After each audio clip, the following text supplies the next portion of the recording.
nailigtas. Pero nangyari mga kapatid, late ng 1 oras yung bumbero. Napakaraming nawalan ng bahay. Napakaraming nawalan ng tirahan, napakaraming napunta sa relocation site, napakaraming mga nasugatan na hospital. Why? Because the firefighters were not able to rescue them from loss. Ang oras ay maikli lamang mga kapatid. No? Maaring 1 oras ang mawala sa isang bumbero, maaring maubos ang buong lugar na iyon. O maaring may mawalang, maaring may buhay na mawala. O maaring maubos na yung buong bahay within 15 minutes. We don't know. Sapagkat ang apoy ay napakabilis kumalat. Ako po noon ay nag-basic training sa AIDA sa Olongapo. At alam po ninyo, napakahirap pala maging bumbero. Napakahirap pala mag-rescue. Kasi papasok ka doon sa isang parang bodega na saradong-sarado, walang ilaw, ang dala mo lang goggles, saka meron ka lang gauge na nakikita mo yung oxygen mo. So you have to rescue yourself habang ikaw nandoon dahil nauubos yung gauge.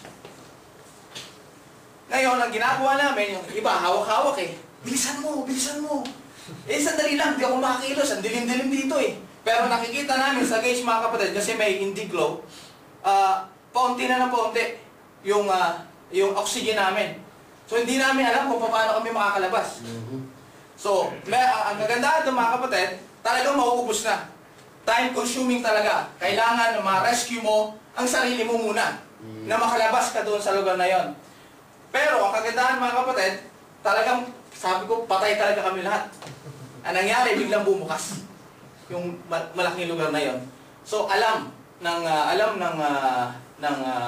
training center na hindi namin kakayanin. So bumukas yun at lahat kami ay naligtas. Napakaganda mga kapatid. It is very important for us to redeem our time. And the reasons why we need to redeem our time, number 1, you can write it down, time cannot be recovered. Do you believe in that? Amen. Time cannot be recovered. Oh, napakasarap alalahanin, mga kapatid, nung tayo ay mga high school pa. Yes? Diba? Naalala natin yung first, mga babae, naalala natin yung first time na katanggap tayo ng love letter. Yung first time na nakita natin yung crush natin doon sa campus, ang pinakamagandang babae sa balat ng campus. Ang pinakamagwapong lalaki sa balat ng hampas lupa. No?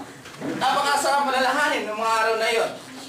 At dati, naalala ko pa, nung mga classmate ko, gagaling gumawa ng love letter eh.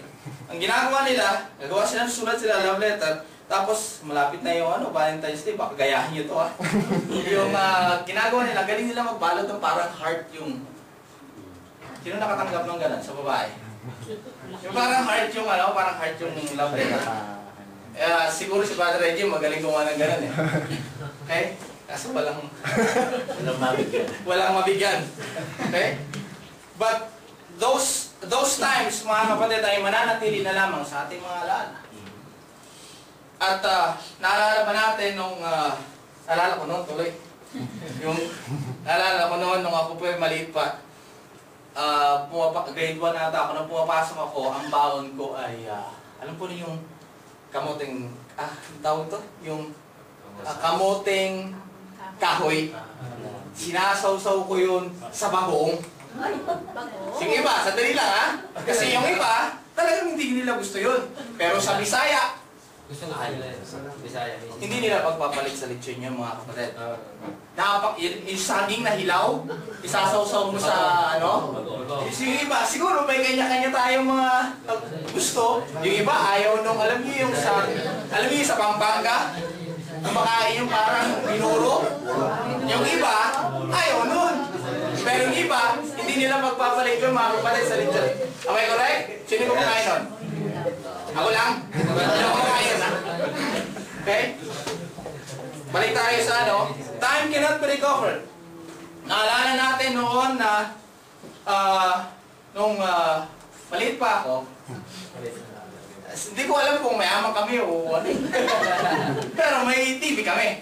Ang TV namin, yung accordion na ganyan. Tapos, Mayaman. mayaman.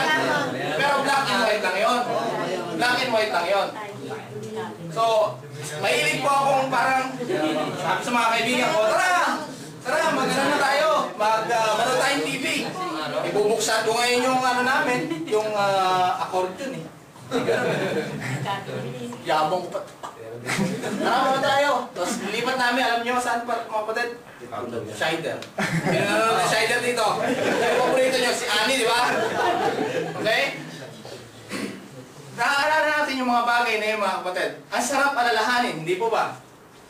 Pero mga bagay na iyan ay mananatili na lamang po sa ating alaala. Right? You cannot recover those time.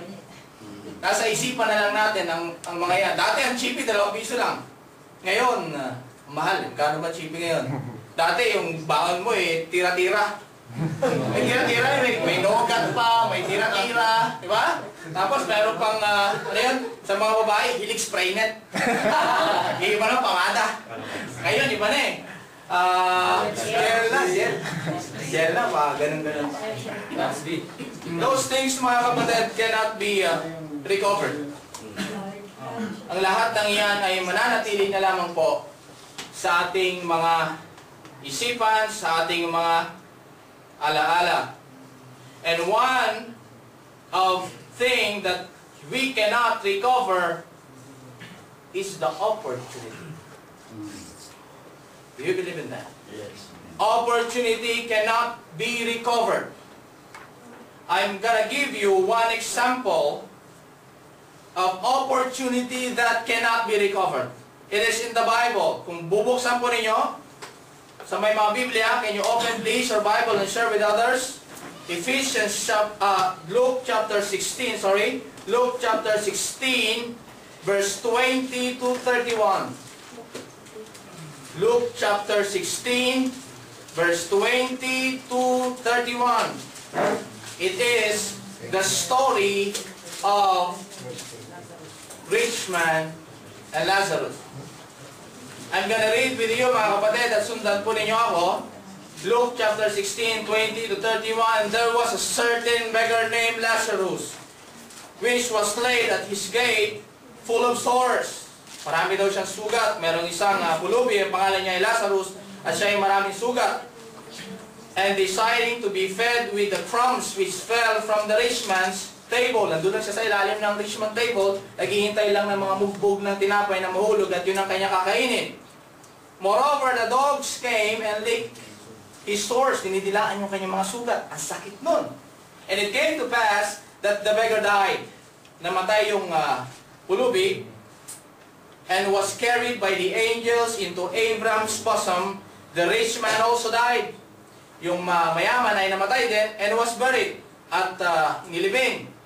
Ang sabi dito mga kapatid on Luke 16:23, and in hell he lifted up his eyes, being in torment, and seen Abraham afar off and Lazarus in his bosom. And he cried and said, Father Abraham, have mercy on me. Sabi dito, Father Abraham, have mercy on me and send Lazarus that he may dip the tip of his finger in water and cool my tongue, for I am tormented in this flame. Grabe mga kapatid. Ang sabi niya, Ama Abraham, ipadala mo dito si Lazarus upang kanyang tawagan, idudtot ang kanyang daliri sa tubig at ipatak sa aking dila sapagkat ako ay tormented in this flame. Ang sabi niya dito, but Abraham said, Son, remember that thou in the lifetime receivest thy good things, and likewise Lazarus evil things, but now he is comforted, and thou art tormented.